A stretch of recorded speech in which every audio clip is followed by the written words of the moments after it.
Kami sumasamba sa'yo at gumagalang sa krus mo. Nakaligtasan ng mundo.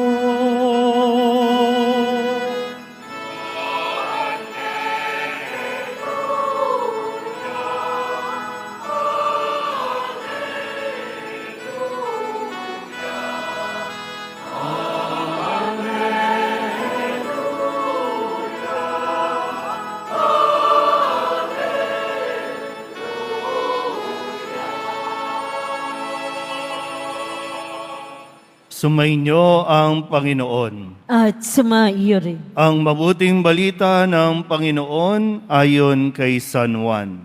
Papuri sa iyo, Panginoon. Noong panahong iyon, sinabi ni Jesus kay Nicodemo, "Walang umakyat sa langit, kundi ang bumaba mula sa langit, ang anak ng tao.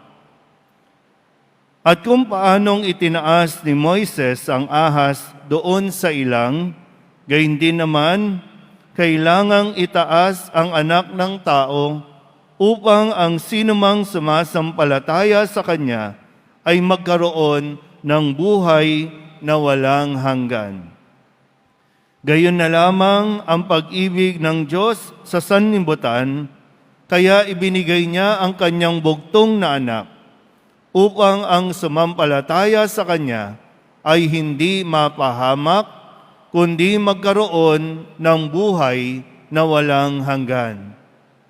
Sapagkat sinugo ng Diyos ang Kanyang anak, hindi upang hatulang maparusahan ang sanlibutan, kundi upang iligtas ito sa pamamagitan niya."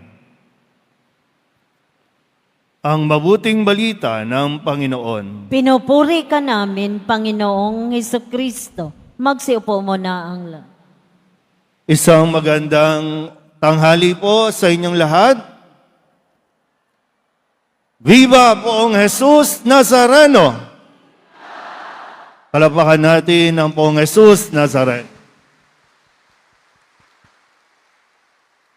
At maligayang pagdating, maligayang pagbabalik sa ating lahat upang bilang isang komunidad ng mga deboto, nagdidebosyon sa Poong Nazareno, ay magdiwang muli sa pagpapalang ito na ipinagkakaloob sa atin ng Panginoon.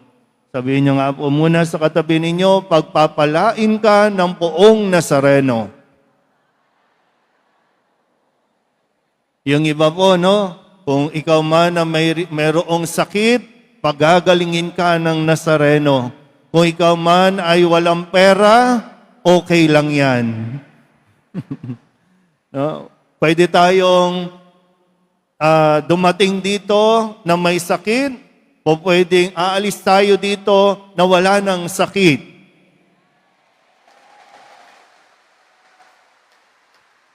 Pwede tayong dumating dito na medyo hindi maganda ang ugali.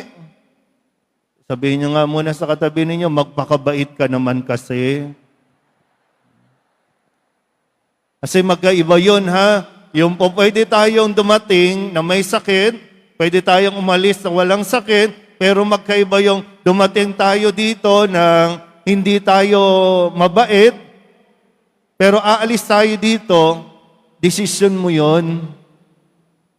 Kasi yun yung bagay na kailangan natin mapagnilayan.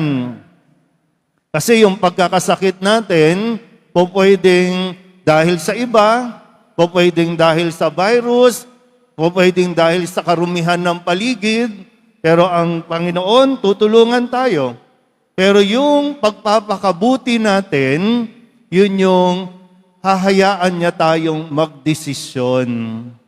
Kung gusto na ba natin bumait talaga, gusto na ba nating tumino talaga, nasa sayo. Huwag mong iasa sa himala na para bang pag humawak ka, magkakaroon ng magic. Uy, bago na ako. Pipiliin natin maging mabuti pipiliin nating magpakabuti dahil sa pag-ibig ng Nazareno. Kaya nga, ngayong araw na ito, muli, ipinapaalala sa atin kung gaano tayo kamahal ng poong Nazareno. Sabihin niyo nga ulit sa sarili ninyo, mahal ako ng Nazareno. Kaya nga, muli, tingnan natin ulit, pagmasdan natin yung Nazareno, yung kanyang imahin.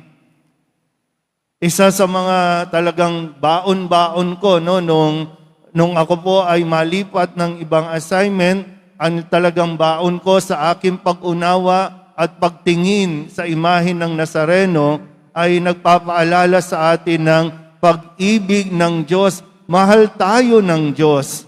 Kasi kapag ang tao, naramdaman niya na walang nagmamahal sa kanya, kapag ang isang tao, pakiramdam niya, nangangailangan siya ng pagmamahal, ang Nazareno lang ang magpupuno niyan. Kasi pag hindi pa natin nakikita ayon sa Nazareno, kung saan-saan natin ito hinahanap. Kaya nga tayo nagkakamali minsan. Kaya tayo nagkakaproblema kasi naghahanap lang naman tayo ng taong magmamahal sa atin. Naghahanap lang tayo ng taong tatanggap sa atin. Sa kabila ng nakaraan natin, sa kabila ng mga pagkukulang natin, tanggap tayo ng Diyos. Kaya nga ibinigay ang imahin na yan, ang larawan na yan, na pasan-pasan ni Jesus ang krus dahil sa pag-ibig sa atin. Sabihin niyo nga ulit sa katabi ninyo, mahal ka ng Diyos.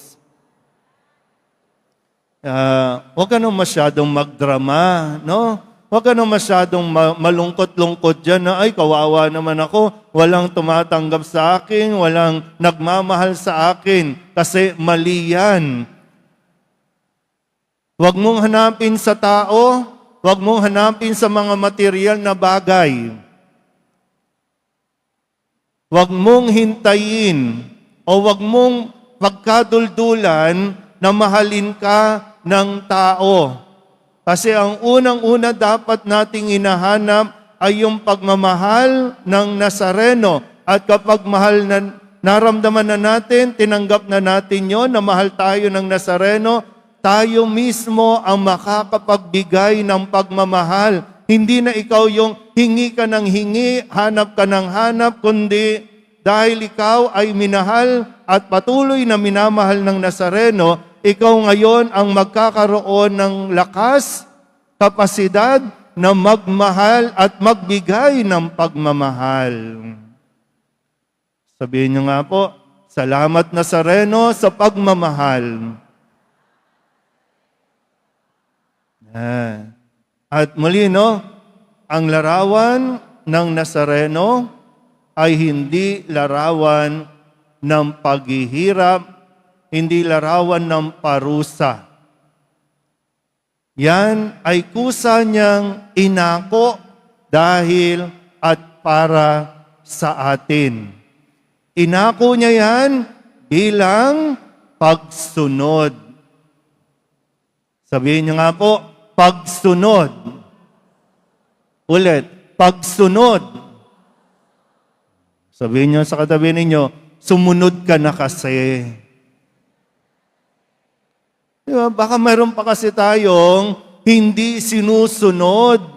Debosyon tayo ng debosyon, pero ayaw nating sundin kung ano ang ipinagagawa sa atin para matapos na ang problema mo. Sumunod tayo, kaya nga yung tema natin ngayon, mas mabuti ang pagsunod kesa sa mga handog. Mas mabuti yung matuto tayong sumunod kesa yung taon-taon gusto natin napipilayan tayo, napuputulan ng daliri, natatanggalan ng kuko, at pagkatapos nun, ano na nangyari? Sinusunod na ba natin? Handa na ba tayong sumunod? Sa mga deboto, ilang taon na kayong deboto? Kailan kayo susunod? Halimbawa, alam po, pareho naman kayong deboto. Bakit ayaw pa ninyong magpakasal? Sabihin nyo nga sa katabi ninyo, magpakasal ka na. Kasi di ba, deboto ka. Ano ba ang naaayon? Hindi naaayon na magsama kayo na hindi kasal. O kaya, sige, sabihin nyo sa katabi ninyo, hiwalayan mo na yan. Di ba? Hindi mo naman asawa. Alam mo namang mayroon ng iba. Alam mo namang may asawa na yan. Pero sama ka ng sama. Pinagduduldulan mo, pinaggigiitan mo sarili mo. Ang sabi ng Nazareno, sumunod ka kasi. Iwan mo na yan. Ayaw ka naman pakasalan. Anong gagawin natin? Tapos hawak-hawak ka tayo. No? Marami ngayon nandito sa nag-aabang sa prosesyon, dyan sa palangka, nakikipag-git-kita, no? Pero ayaw namang sumunod na sinasabi na nga, itigil mo ang bisyo, itigil mo ang droga. Wala, bago pumunta dito, anong ginawa? Tumoma muna. O kaya tuloy, kahit anong paliwanag natin, yung mga volunteers natin, sandali lang, wala, dahil nga, ibang espiritu yung nasa utak, hala, sige, salubungin.